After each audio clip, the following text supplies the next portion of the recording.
Howdy, howdy, folks of the internet, and welcome to this review brought to you by the Wisco Movie Watchers podcast and PTE Creative.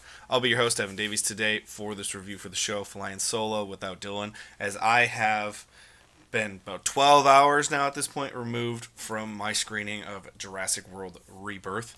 Unfortunately, I didn't get to do immediate thoughts, but actually I think it's good for this movie because I wanted to digest it and get a real sense of how I felt about this movie, so I can be as honest and transparent with you as I possibly can, which I want to do for all of our reviews. Now, before we go into our review, for those not familiar with our review system, we do a non-spoiler section and then we do a spoiler section, and we'll count down to the spoilers, so anyone who wants to get a good sense of what the movie might be like, or if they even want to go to the film, you can get that all in the non-spoiler section, and then we'll do a little bit of spoilers at the end just to give some context to some of our thoughts, and that will be counted down 3, 2, 1 about midway through the show. So that's how we're going to do it. Now, right before we do the review, just want to say subscribe to the channel if you possibly can, and give this video a like, a comment, whatever you want to do. Doesn't matter if you like them. Doesn't matter if you like the show or not. But if you comment and just say, "Hey, hated your review," that's fine. We want your opinion on what we're doing. So please give us a like, comment, subscribe as best you possibly can. But that is all of our housekeeping before we get into our review. So we have the brand new Jurassic World Rebirth. We're 3 years removed from Jurassic World Dominion, which to me was an utter failure. An utter failure.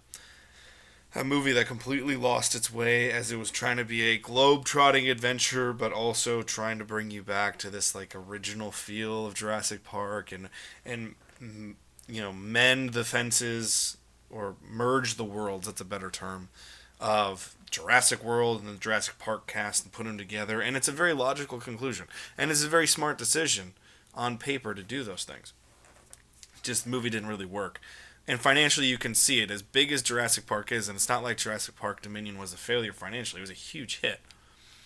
But you could tell from the results that we keep going on this downward trajectory. And I think we're going to be similar to that right now as well.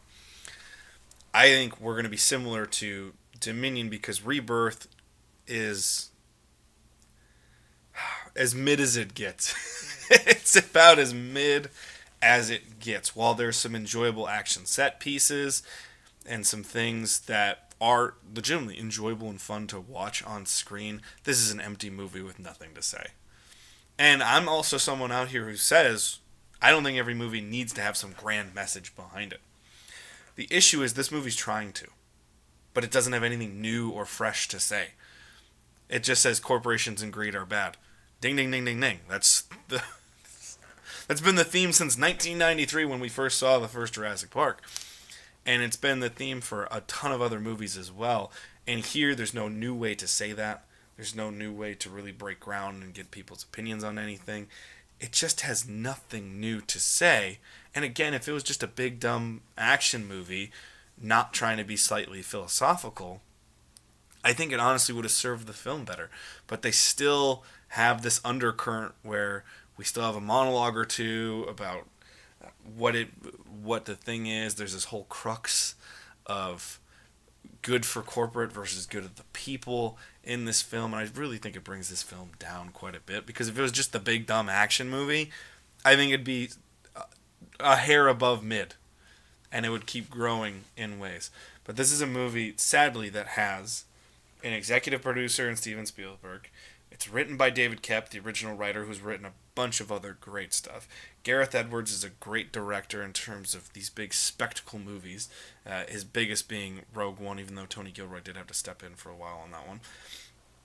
Alexander Desplat is the composer behind this. You still have all the great John Williams scoring in this film. You have Academy Award winner Mahershala Ali in this film. You have Scarlett Johansson. You have Jonathan Bailey, who's completely on the rise. You have a whole great cast of characters. Rupert Friend, another great actor as well. And there's just nothing. Just nothing in this movie, man. It's just a big, dumb plotting movie with dinosaurs. And it's okay if that's the fare you're going for. It's just not going to fulfill the appetite of the audiences now that we are hitting this huge crux where we're seeing stuff like Barbie or F1 that does technically have IP behind it. Not saying Barbie isn't giant IP, but F1 is a different story. But they're both in a similar vein, and I saw this from Sean Fennessy on The Ringer, so I want to give him the original thought process on, or the big picture from The Ringer, is that the new wave of IP is probably going to go the way of Barbie and F1, where take something that we know but tell a story we haven't seen about it, or say it in a new way that we haven't thought about with that IP. Barbie does that completely. Barbie, you think it's going to be some big dumb toy movie, and it turns out to be this awesome, feminist message to really make people understand what the experience of a woman is. You didn't expect that from a Barbie movie. F1, you're expecting, oh, they race. Cool. And that's what they do, but at least they're doing new things with the technology in the racing scenes. They're doing all these different things to make the set pieces feel very different than other things. And yeah, sure, there's tried and true stuff, but at least they're taking something and making something out of it. This is the complete opposite. We're trying so hard to be the original Jurassic Park, and that's the problem.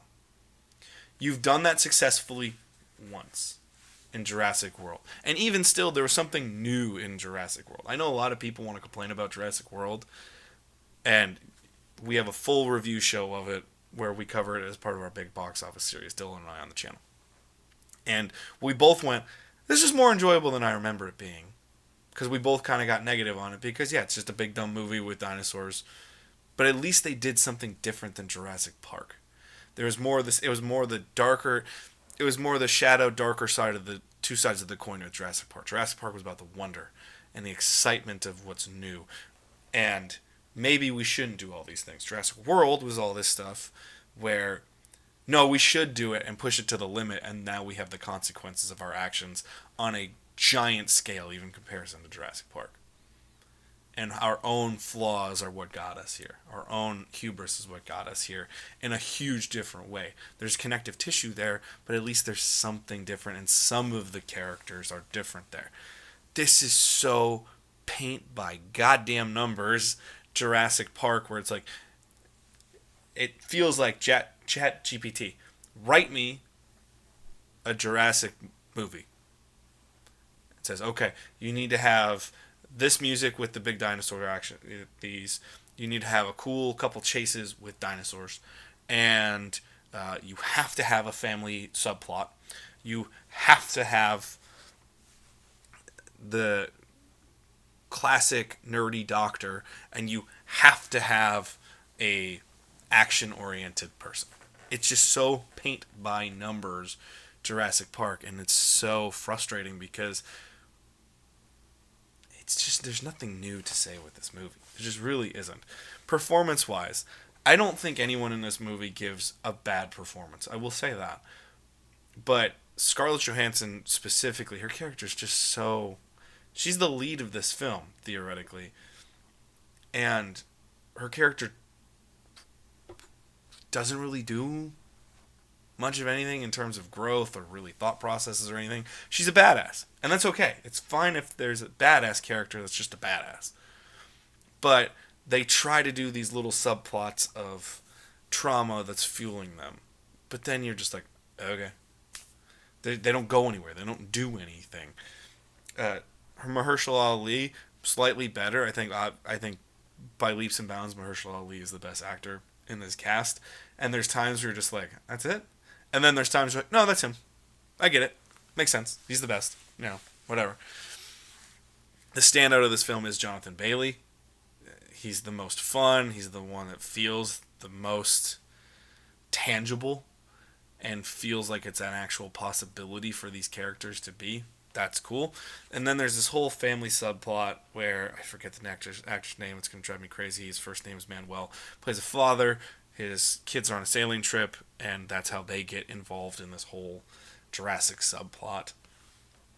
And we constantly have our classic corporate greed character, and that's played by Rupert Friend, and he does fine as well. Jonathan Bailey is the standout, though. There's just nothing to this movie. It's just so empty. And it's so abundantly clear that it just feels like this was rushed. It shouldn't have been nearly as close. I brought up so much of the Jurassic Dominion at first because it's way too close to that movie in terms of time proximity. If you had waited 10 years, you could maybe get away with this movie. And people would have been like, oh, it's refreshing to see dinosaurs again. But it's so funny that there's part of this like self-realizing prophecy that's told in these movies, especially with the new 4 starting in Jurassic World, of people get tired of dinosaurs. People get tired of dinosaurs. We're all goddamn tired of these things, man. And I know audiences and the box office return doesn't say that, but it does. Because you start here and you go like that. I think this movie isn't going. I don't think this movie crosses the $1 billion mark. I don't think this movie gets. I don't think it even makes Jurassic World Dominion results. I think it still will be a good return on investment for Universal, and that's fine. But again, I normally do not do this. I don't watch other shows before I go to review.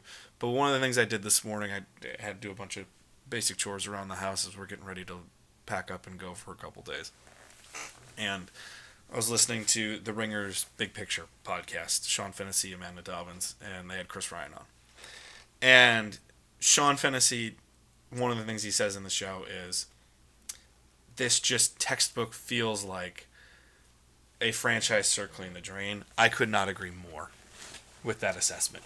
This just feels like there is nothing new to do in this movie. Zero. And that's why I feel overly negative about it. Now, there's cool action set pieces. The action chase that involves a T-Rex, great. Love it.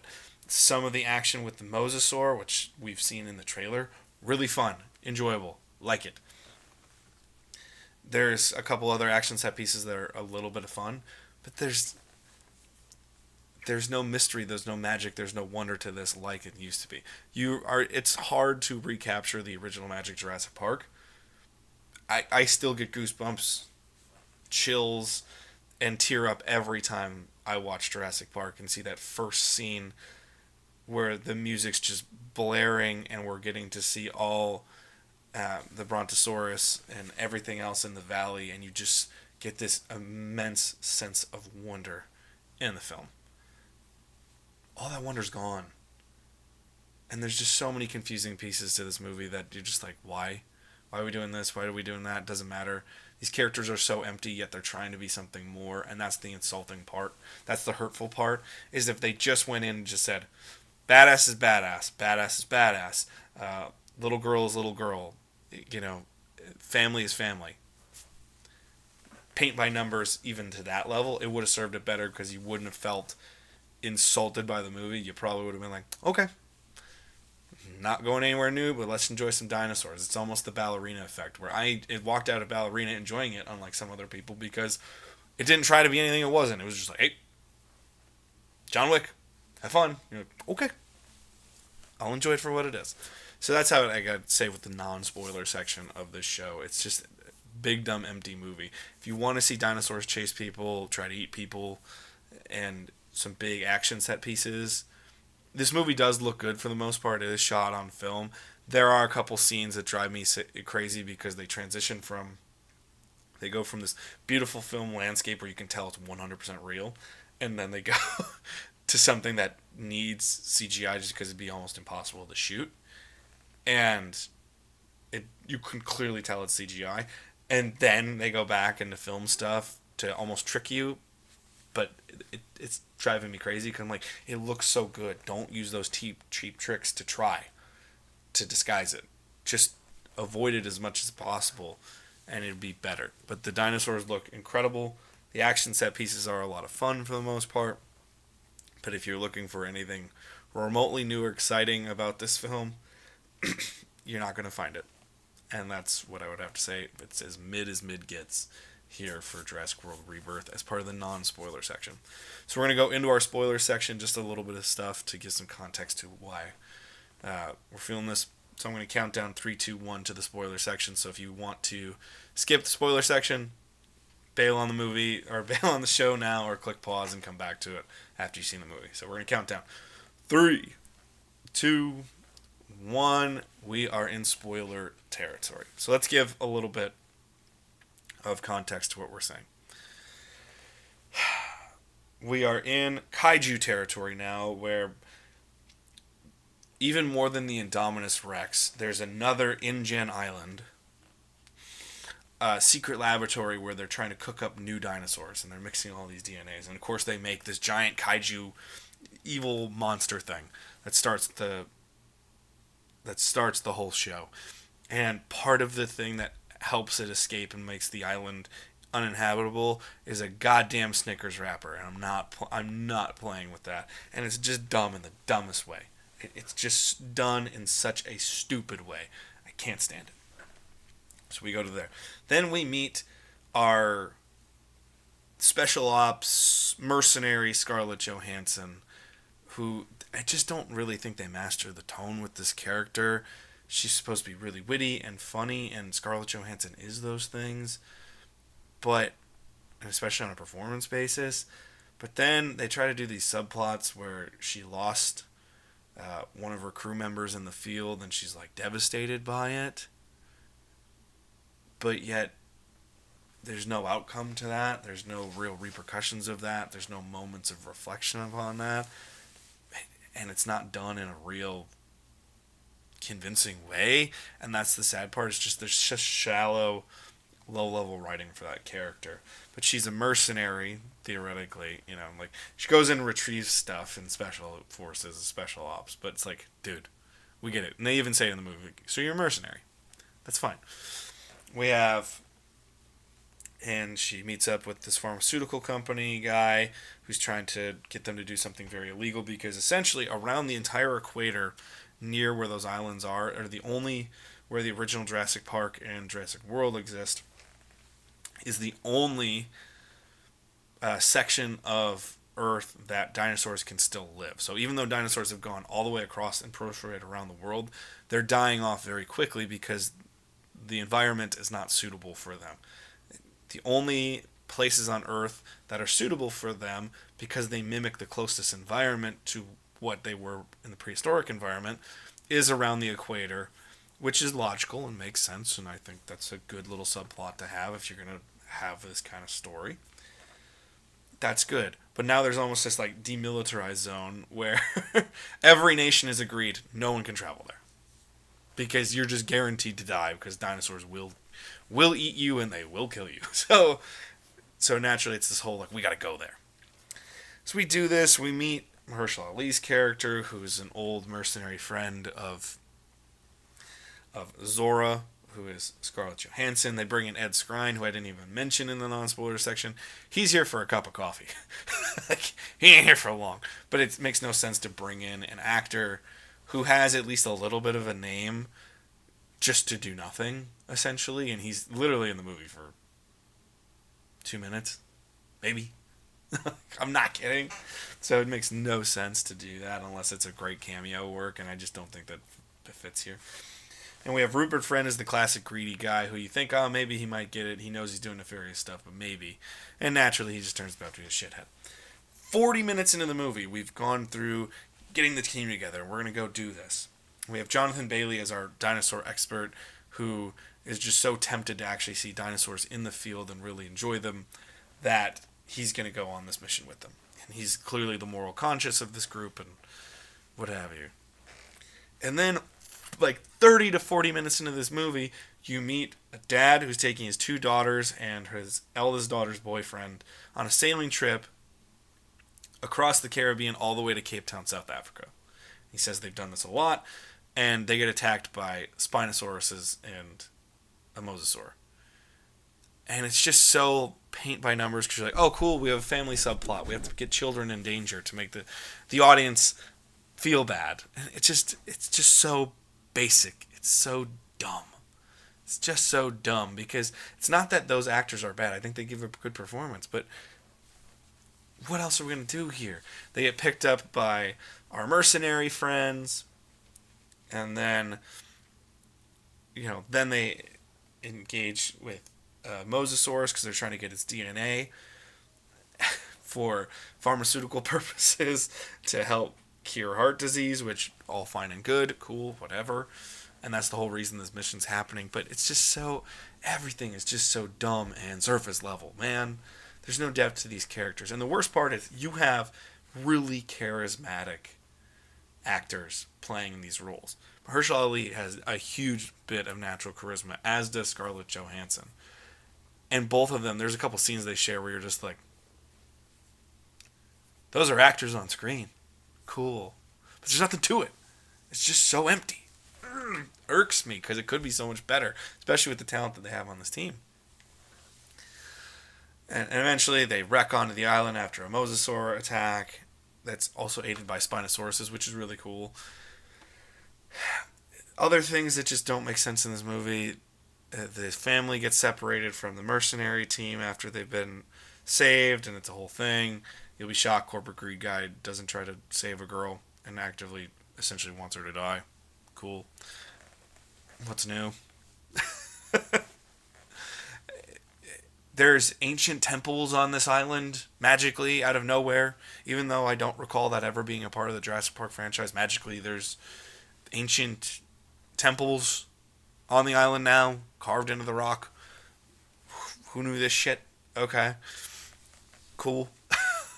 And then eventually it all culminates again into this big giant mutant kaiju dinosaur thing with a huge forehead head thing, and it's a giant creature. It's got these big giant arms, and it's also got these little T-Rex arms as well. It's just a freak of nature. It's just a freak of nature. And of course, it chases people. And the bad guy dies. Who would have thought? Who would have fucking thought? I don't know. But it's just, there's nothing to these movies. We're trying to get people to care about a mercenary that doesn't have any real character growth. Not helping me much. We're trying to get people to care about this family. I think the family unit is a good little unit. But no realizations are made. No real care is put into it. It doesn't have any of the charm of the original. It's just so family good. Okay, we all know that. Great. And it's just no real character of merit dies in this film, which I understand that's not inherently a bad thing to do, but at this point in a franchise when clearly everyone has plot armor essentially, you gotta give somebody up, and no one really does. It's a whole thing. If you want to go see this movie just because you love the dinosaur movies in general or whatever, go for it. And the thing is this, as much as I complained, I was happy and wanted to go, and I made sure I got a ticket to go as fast as I could. I wanted to make sure I didn't wait an entire week to watch this movie. So I'm not here criticizing anyone who's going to go to the film because I did the exact same thing. But I'm telling you, someone who might want to watch this review, there's not a lot to this movie. The more I think about it, the more upset I get. And the worst part is there are some really fun action set pieces. There's a great chase with a T-Rex. That is the best part about this movie. The mosasaur sequence, as we're getting close to the island, that is a lot of fun, and that's really enjoyable. Those two sequences are great. The rest of the sequences, you're like, okay, big dumb dinosaur, cool. That's what it is. But that has been our review today. I don't want to keep going into it. If you want to go see this movie, go enjoy it as best you possibly can. And I hope you enjoyed watching this review or listening to this review wherever you may be. But thank you guys so much for watching and listening wherever you are. As you could, please give a like, comment, subscribe, and put us in a better place. We would love that. Thank you guys so much for watching. Enjoy your holiday weekend wherever you are. Go enjoy this movie as best you possibly can. Eat some popcorn, laugh at it with your friends, do whatever you need to do. But have fun. Enjoy yourselves, take care of yourselves. Peace, love, and hugs to you all. Goodbye!